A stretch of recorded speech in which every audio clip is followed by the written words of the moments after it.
বন্ধুরা, merry Christmas, বড়দিনের অনেক অনেক শুভেচ্ছা।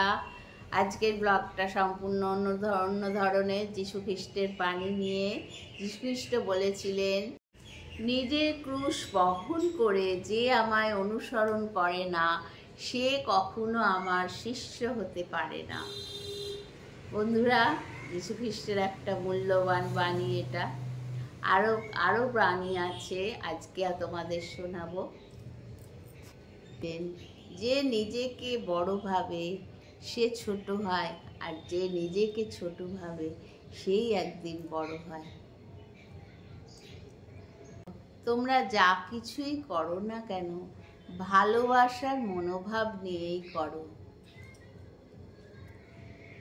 একে অপরকে ভালোবাসো, যেমন আমি তোমাকে ভালোবেসেছি, এইভাবে তোমাকেও একে অপরের সাথে ভালোবাসা প্রদান করে যেতে হবে। তোমার ভিতরে যত পাপ আছে সবার আগে সেটাকে ত্যাগ করো। যে নিজের প্রশংসা করে তাকে বিনীত করা হবে, আর যে সবাইকে বিনীত করে তার প্রশংসা করা হবে। যারা তোমাকে ভালোবাসে শুধু তাদেরকেই তুমি ভালোবাসে, তাহলে তোমার কৃতিত্ব কোথায় বলো? পাপীরাও তো তাই করে। দান করো, প্রতিদান তুমি পাবে। তুমি ঠিক যতটা দেবে ঠিক ততটাই ফেরত পাবে। কেউ ভিক্ষা চাইলে তাকে তুমি দাও। যদি কেউ তোমার এক গালে চড় মারে তাকে অন্য গাল পেতে দাও। যে পুরো বিশ্বকে লাভ করে কিন্তু তার অন্তরাত্মাকে কষ্ট দেয়, তাহলে তার কি লাভ হলো? তুমি ব্যভিচার করবে না, তুমি চুরি করবে না, তুমি হত্যা করবে না, এই সমস্ত আদেশ তুমি মেনে চলবে। তুমি যেমন নিজের প্রতিবেশীকে ভালোবাসবে ঠিক তেমনই তুমি পাবে। তারপরে হলো ক্ষমা করো। ক্ষমা করা পরম ধর্ম।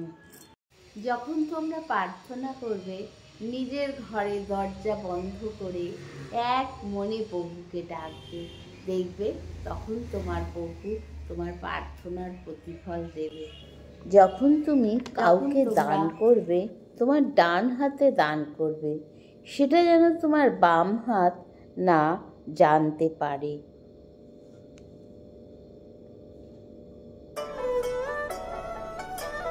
মানুষকে একে অপরের সেবা করা উচিত। এটাই সবচেয়ে শ্রেষ্ঠ ঈশ্বর সেবা। স্বার্থপর ভাবনাকে ঈশ্বর সেবা, স্বার্থপর ভাবনাকে ত্যাগ করো। শরীরকে হত্যা করা যায় কিন্তু আত্মাকে হত্যা করা যায় না। তাকে ভয় পেও না। আর যে শরীরকে হত্যা করে বরং তাকে ভয় পাও, যে শরীর এবং আত্মা দুটোকেই নরক বানাতে পারে।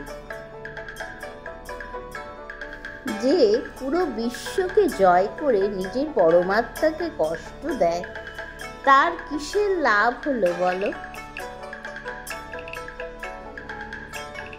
যদি তুমি তোমার ভিতরের শক্তিকে বাইরে আনো, তাহলে সেটা তোমাকে বাঁচাবে।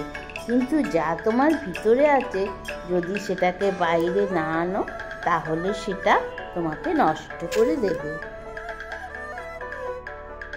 একে অপরকে ভালোবাসো, যেমন আমি তোমাকে ভালোবেসেছি, এইভাবে তোমাকে একে অপরের সাথে ভালোবাসা প্রদান করে যেতে হবে।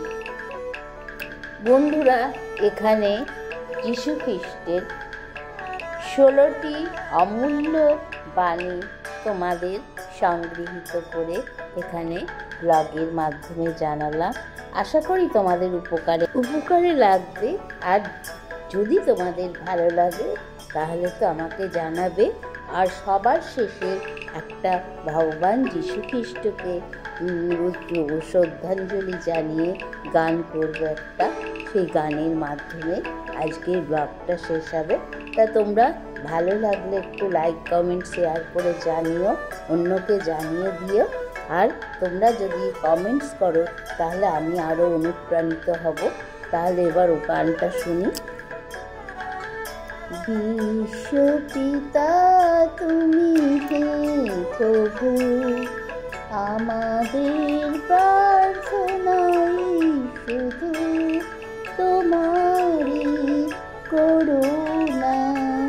থেকে বঞ্চিত না হই প্রভু। বিশ্বপিতা তুমি হে প্রভু। আজ আসি তাহলে বন্ধুরা।